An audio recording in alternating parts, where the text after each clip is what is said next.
Good afternoon. We're Team A from Westminster College. I'm Nicole. We've got Bailey, Gustav, Mikkel, and Murphy. We issue a sell recommendation on R1 RCM, which has a current price of $14.57 and a one-year target price of $7.78. We assess the poor performance and competitive offerings will hinder R1 RCM's growth. The inability to issue additional debt will stall R1 RCM's acquisitions-based growth strategy, and key financial concerns are leading to a low valuation and stock price. R1 RCM is a revenue cycle management company, which is used by healthcare organizations to manage patient billing and collections. R1 RCM offers standalone modular software systems, co-management solutions, and outsourced revenue cycle management, where they do operating partnerships, with most of their revenue coming from co-management and operating partnerships. In the chart, you can see R1 RCM's stock price has declined over the past year, which we assess will continue. As seen in the timeline, R1 RCM started their acquisitions journey in 2018, with their most significant and recent acquisition of CloudMed in June. Historical trends helped us with our projections, leading to our sell recommendation. The revenue cycle management industry is highly competitive, which is concerning for R1 RCM's future growth. Epic Systems dominates the modular market, where R1 RCM is lacking in important modular solutions, such as telehealth and electronic health records. Not having these solutions leaves R1 RCM unable to bundle applications for one-stop shopping. Adding to competitor concerns, poor customer performance has been dragging R1 RCM's name through the mud. In 2021, Pediatrics signed a contract with R1 RCM, and to date, the integration of their revenue cycle management systems is incomplete, leading to approximately $25 to $30 million in lost revenue and multiple quarters of missed earnings for Pediatrics. We assess that the CloudMed acquisition completed on June of 2022 was done to improve the modular portion of R1 RCM's business.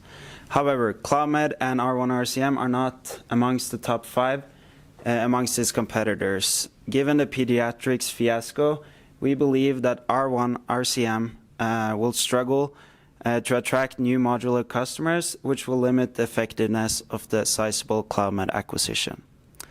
The CloudMed acquisition is also R1 RCM's biggest and most important acquisition to date. The total acquisition price was approximately $4 billion, and R1 RCM's goodwill increased to $2.5 billion and $1.5 billion in intangible assets.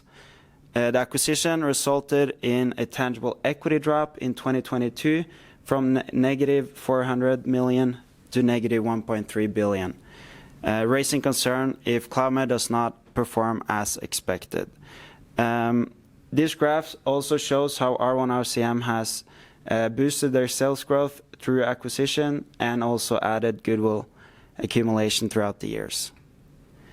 As shown in the left-hand chart, R1 RCM debt has nearly doubled to $1.7 billion, while its tangible equity has declined to approximately negative $1.3 billion following the CloudMed acquisition. As shown in the right-hand chart, you can see how we estimate that R1 RCM's leverage ratio will increase from 2.9x to 5x in 2022, which shows a worrisome trend as EBITDA growth is not keeping up with their debt growth.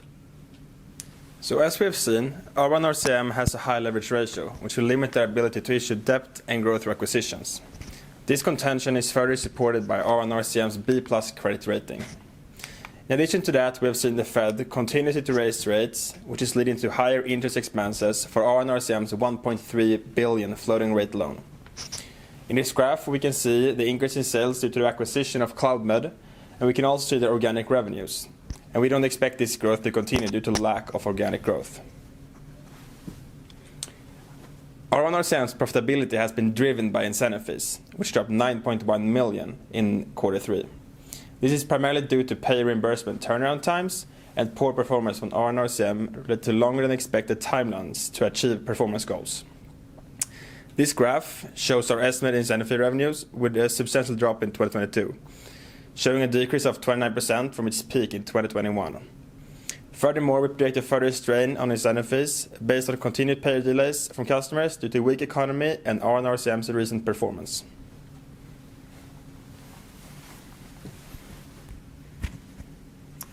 Our valuation used a weighted average of five valuation methods to give us a price target of 778. Although the DCF model most accurately accounts for growth, we believe the abnormally low DCF valuation does not fully characterize R1RCM's value, weighing it at 10%. We assign 25% weights to our DCF enterprise value to EBIT and EBITDA valuations, which provide more reasonable outcomes and removes the impact of one-time non-operating expenses. To strengthen and diversify our valuation, we used a PE multiple to calculate a price target incorporating earnings after non-operating expenses, weighed at 20%. We also weighted price to sales at 20% because it is less sensitive to one-time non-operating expenses, which R1RCM has from acquisitions. Our modeling used 18% for the explicit period growth rate and 2.6% for the terminal period growth rate based on the GDP growth. We applied an exit multiple using enterprise value to EBIT and EBITDA, and our cost of equity was calculated using a relevered industry beta for the CAPM construction. The relevered industry beta accounts for R1RCM's recent debt additions, which increases the cost of capital, resulting in a lower valuation. We conducted a sensitivity analysis to gain the further insights into the best and worst case scenarios, given the key drivers in our DCF model. We conducted a sensitivity analysis for the key drivers in our FMM model. In using comps to derive our price and using comps to derive target multiples, we applied the median to remove the noise from our calculations. Additionally, we conducted a sensitivity analysis for both PE and PS, which can be seen in the appendix. When it comes to ESG, R1RCM drastically lags behind their competitors due to flaws in both social and governance aspects. Low ESG stocks statistically underperform, and we see these low scores as a threat to attracting new customers and employees moving forward. Moving to environmental, R1RCM ranked average amongst their competitors and has programs in place to mitigate their environmental impact. However, these strong environmental attributes do not outweigh the negative social and governance issues in which we've identified. Social underperformances can be seen as R1RCM received the lowest rating on Glassdoor versus their competitors.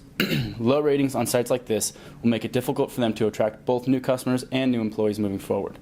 Along with this, a 2020 ransomware attack that led to system shutdowns raises social concerns around how R1RCM deals with data privacy and customer security. Lastly, R1RCM having almost 50% of their workforce overseas raises further social concerns around the company.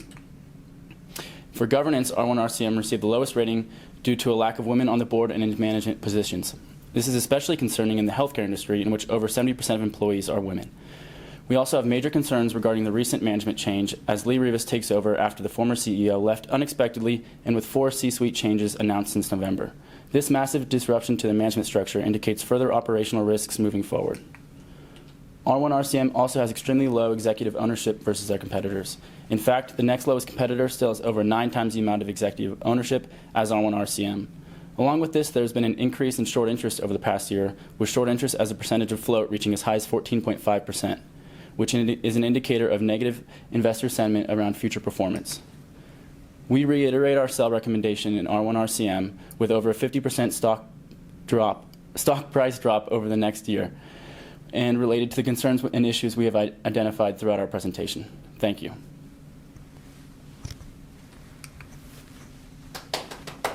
Okay.